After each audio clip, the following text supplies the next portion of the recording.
เมืองโพนทองเมืองซนห่วมถึงกับรัฐสร้างทางเบตงมูลค่า10ตื้อโกกีบการสร้างสาพัฒนาถ้าเราท่าตามงบประมาณของรัฐก็จะไปตามจังหวะความเป็นจริงอาจจะได้แด่บ่ได้แด่ในบางโครงการแต่ถ้าประชาชนหัวไม้หัวมือกันกับภาครัฐตามกำลังที่มีการสร้างสาก็จะไว้ขึ้นพวกเฮาแม่นเห็นมาอย่างต่อเนื่องโดยเฉพาะแม่นเส้นทางเข้าบ้านต่างๆในหลายเขตแขวงท่านพรทิพย์สุริยการเลขาหน่วยพักหัวหน้าห้องการโยธาธิการและขนส่งเมืองโพนทองแขวงจำปาสักให้สัมภาษณ์ว่า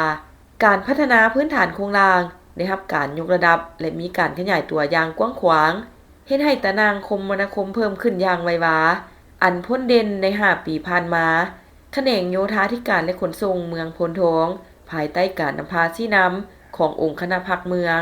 เฮ็ดให้การยัดแย่งทุนโหนเพื่อพัฒนาพื้นฐานโครงสร้างได้รับการจัดตั้งปฏิบัติและมีผลสำเร็จอย่างน่าพึงพอใจเป็นต้นแมนการก่อสร้างซ่อมแปลงขัวทางการก่อสร้างป้องกันตะฟังเจือนเข้มโขงการก่อสร้างระบบระบายน้ำในตัวเมืองรวมทั้งหมด26โครงการมูลค่า 474.60 ตื้อกีบอันที่น่าสรรเสริญแม่นการจัดตั้งปฏิบัติตามทิศชี้นำที่ว่ารัฐกับประชาชนร่วมกันพัฒนาการมีส่วนร่วมอย่างตั้งหน้าของประชาชนเข้าในการพัฒนาบูรณะปกปักรักษาเส้นทางได้นับมือเพิ่มขึ้นและต่อเนื่องเฮ็ดให้การนำใช้เส้นทางคมนาคมของประชาชนบรรดาเผ่าทั่วถึง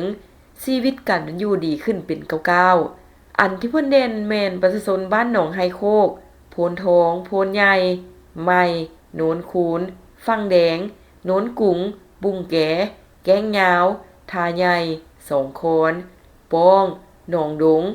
ดอนจิกอุสุวังเตาดงยางพะลิงหม้อดอนตะแบงกุ้งจิกหนองเม็กโน้นสวรรค์โพไซสะเล่าห้วยเพกทาหลวงวัดหอพระแก้วและบ้านคันแยงได้ประกอบส่วนทืนฮ้อนของตนเข้าในการก่อสร้างเส้นทางเบตงทางห้อมบ้านยาว 13.77 กิโลเมตรมูลค่า 11.95 ตื้อกีบและก่อสร้างซ่อมแปลงขัวยาว290 เมตรมูลค่า 7.10 ตื้อกีบฉะนั้นการระดมทุนจากประชาชนและท่อนโฮมไว้ของหน่วยงานโยธาธิการและขนส่งขั้นบ้านแต่ละบ้านเพื่อใช้เข้าในการบูรณะปกปักรักษาเส้นทางในแต่ละปีเห็นได้ว่ามีความสำคัญและผลดีหลายสมควรซึ่งสามารถแก้ไขซ่อมแปลงเส้นทางที่เปเพได้ท่วงทันเวลาและก็เป็นอีกสิ่งหนึ่งที่ช่วยลดพรงบประมาณของรัฐลงพอสมควรพร้อมนี้ในต้นหน้าหน่วยพักห้องการโยธาธิการและขนส่งเมืองโพนทองต้องได้เพิ่มทวีในการค้นคว้าปลุกระดมการมีส่วนร่วมเข้าในการพัฒนาพื้นฐานโครงสร้างให้ลุงฮอดท้องถิ่นหักฐานหลายขึ้นกว่าเก่าโดยมาฮอดปัจจุบันทั่วเมืองโพนทองมีเส้นทางทั้งหมด138เส้นยาว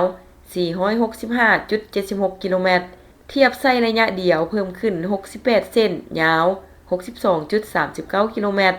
ซึ่งได้ให้การบริการอยู่หักฐานท้องถิ่นมีความสะดวกคุณภาพการดำรงชีวิตของประชาชนได้รับการยกระดับดีขึ้นเทื่อละก้าวมาแล้ว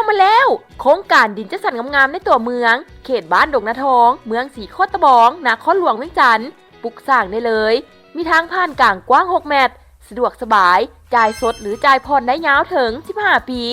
และยานี้มีโปรโมชั่นกงเตอร์น้ำกงเตอร์ไฟ